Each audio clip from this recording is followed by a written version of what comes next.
جو زمین اچھی ہوتی ہے وہ اپنے رب کے حکم سے خوب پھل پھول لاتی ہے، اور جو زمین خراب ہوتی ہے اس سے ناقص پیداوار کے سوا کچھ نہیں نکلتا. یعنی مختلف انسان بھی زمین کے مختلف حصوں کی طرح ہیں کہ کچھ لوگوں پر ہدایت کی بارش برستی ہے تو وہ بہت پروڈکٹیو ہوتے ہیں، بہت اچھے ہو جاتے ہیں، اور کچھ لوگ پہلے سے بھی زیادہ وہاں دلدل ہو جاتی ہے، اس زمین کی طرح بیکار ہو جاتے ہیں. اس طرح ہم نشانیوں کو بار بار پیش کرتے ہیں ان لوگوں کے لیے جو شکر گزار ہونے والے ہیں. لقد ارسلنا نوحا الى قومه فقال یا قوم اعبدوا الله ما لكم من اله غیره. ہم نے نوح علیہ السلام کو اس کی قوم کی طرف بھیجا. اس نے کہا اے برادران قوم، اللہ کی بندگی کرو، اس کے سوا تمہارا کوئی الہ نہیں. میں تمہارے حق میں ایک ہولناک دن کے عذاب سے ڈرتا ہوں. اس کی قوم کے سرداروں نے جواب دیا ہم کو تو یہ نظر آتا ہے کہ تم سری گمراہی میں مبتلا ہو. اب یہ شیطان کے پیچھے چلنے والے لوگ پیغمبر کو گمراہ قرار دے رہے ہیں. نوح علیہ السلام نے کہا اے برادران قوم. اب دیکھیے پیغمبر کا انداز کیا ہوتا ہے کہ وہ اپنی قوم کے لوگوں کو اپنا بھائی کہتا ہے، انتہا درجے کی خیرخواہی.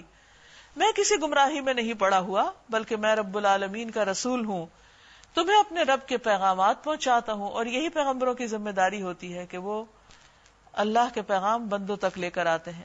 تمہارا خیر خواہ ہوں، یعنی کسی کی ہدایت کا اور کسی کو سیدھی راہ دکھانے کا کام کیا نہیں جا سکتا جب تک کہ ان کی خیرخواہی مقصود نہ ہو.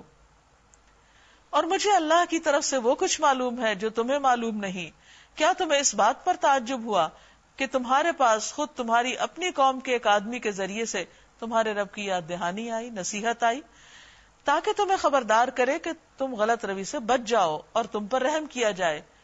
یعنی تمہیں اس ہدایت کو قبول کرنے میں کیا مشکل ہے سوائے اس کے کہ تم پیغمبر کو اپنی طرح کا ایک انسان سمجھ کر اس کی بات جھٹلا رہے ہو. مگر انہوں نے اس کو جھٹلا دیا. آخرکار ہم نے اسے اور اس کے ساتھیوں کو ایک کشتی میں نجات دی اور ان لوگوں کو ڈبو دیا جنہوں نے ہماری آیات کو جھٹلایا تھا. یقیناً وہ اندھے لوگ تھے جن کو حق نظر ہی نہ آیا. اور عاد کی طرف ہم نے ان کے بھائی ہود کو بھیجا علیہ السلام. اس نے کہا اے برادران قوم، اللہ کی بندگی کرو. سب پیغمبروں نے ایک ہی پیغام دیا اپنی قوموں کو، اور وہ کیا ہے؟ اللہ کی عبادت کا. ما لکم من الہ غیرہ، اور شرک سے بچنے کا، اس کے سوا تمہارا کوئی الہ نہیں. افلا تتقون، کیا پھر تم بچو گے نہیں، یعنی غلط طریقوں سے. اس کی قوم کے سرداروں نے جو اس کی بات ماننے سے انکار کر رہے تھے جواب میں کہا ہم تو تمہیں بے عقلی میں مبتلا سمجھتے ہو.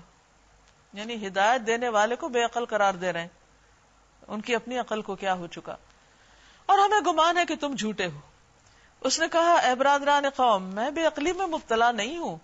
یعنی پیغمبر کانفیڈنٹ ہوتا ہے اور اپنے دفاع بھی کرنا جانتا ہے، بلکہ میں رب العالمین کا رسول ہوں. اپنی صحیح اصل حیثیت بتائی